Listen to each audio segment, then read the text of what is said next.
Now, one of the great things about video games is that they allow you to go to places where you normally could never go, and once you're there, you usually do unspeakable acts. Now, one such game that allows you to do this is the massively popular Assassin's Creed 2. Now, this came out in November of last year, and thanks to Ubisoft, they were managed to improve greatly among their first title. Now, to see how this game has become one of the biggest franchises in the world, we jump into it. I love Italy. I love the language, the art, the history, and of course, the women. So when I found out the sequel to Assassin's Creed was going to be set in a Renaissance Italy, I was ecstatic. Ubisoft, after producing a good but not great game, have delivered a sequel that has taken the franchise to the next level by doing one simple thing: offering more. The cities are bigger, the free running is faster, and the combat is crazy, and it's all the more fun to be an assassin. To find out exactly what I'm talking about, let's first take a look at the presentation.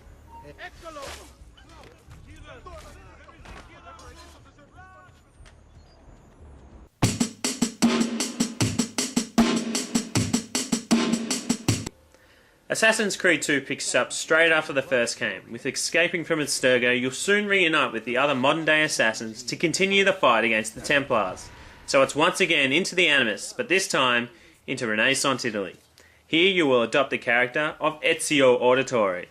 Now, traditionally a revenge tale, we soon learn why Ezio becomes an assassin. After the betrayal and murder of his family, he dons the stylish hood and assassin's robes. From here you'll be running, jumping, scaling rooftops as you delve deeper into Italy and ultimately Ezio's story. Now, every time you progress, you gain more weapons, more methods of assassination, and ultimately more options. Now, a cool feature that allows this all to happen without looking too outrageous is the cool, true style to the whole game. Ezio will move smoothly, brushing through crowds of people and swiftly eliminating his foes. It looks cool and makes you feel like the guy that you just don't mess with.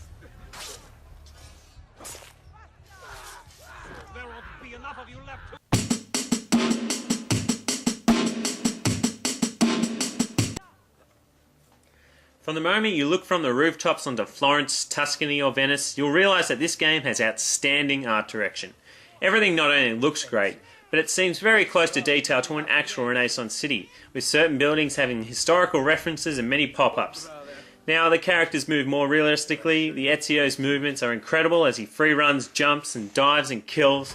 The only thing, however, that I cannot understand is why doesn't he walk up and down stairs? He glides! His walking posture doesn't change at all. It looks stupid, and together with the cumbersome controls, it can detract from the gaming experience. Other than that, the visuals are actually quite impressive. The water could be improved, but when you're running and jumping across such beautiful settings, slicing and killing enemies whose blood spills all over your clothes and over the sidewalks, you'll hardly complain. Now, aside from the increased colour and visuals to the game, Assassin's Creed 2 has improved upon the sound tremendously. Jesper Kid has created a great soundtrack for the game, which catches not only the Italian theme, but the dark tone for the game, which helps improve AC2's stylish and sleek mood. Blades sound awesome, and you'll find yourself just using them just to hear the sound. Voice acting is spot on, with Kristen Bell reprising her role as Lucy. Citizens and cutscenes are all top notch. But the best part of this game is that damn Italian language. Whether it's being yelled or just in playful banter, you can't help but be charmed by it. Kind of arma da fuoco, but as small as a hummingbird.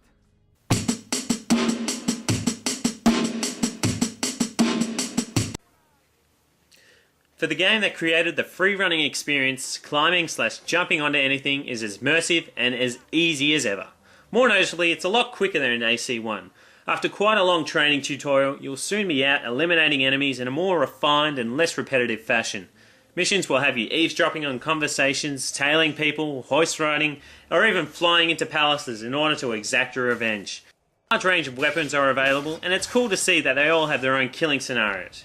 You can upgrade armour, dye your outfit, and even own property. Exploring is a joy, with feathers to collect, treasures to find, and synchronising viewpoints. You'll find that you will expand the details on your little GTA-looking map. Not only is this all amazing stuff, but it's the battles and the fighting mechanics that are the juice. Blocking, dodging, and of course countering, it all feels real polished and simple as you lock onto your enemy, then use your direction stick to choose who you'll combat. Facing 6 enemies at a time and patiently taking them down one at a time never felt more deadly.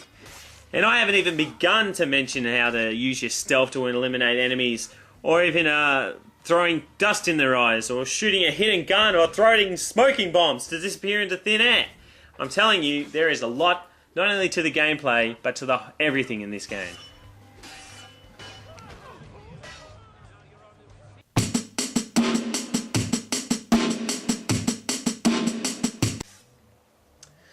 It's got beautiful settings, ultimate freedom in gameplay, a long and interesting story filled with black humour and some very dark elements. It's hard to find any gripes with this game, but I will find them. As enjoyable as it is, AC2 is very much an easy game. The camera can be misleading at times, pop-ins occur, there's no multiplayer, and the characters defy gravity when it comes to stairs.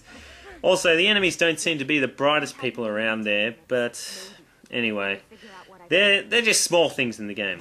This is just stopping it from becoming the ultimate game experience. But nevertheless, it's undeniably enjoyable and completely original. Hopefully Assassin's Creed Brotherhood, arriving in mid-November this year, can do just this. And that's Assassin's Creed 2 as one of my most recommended games.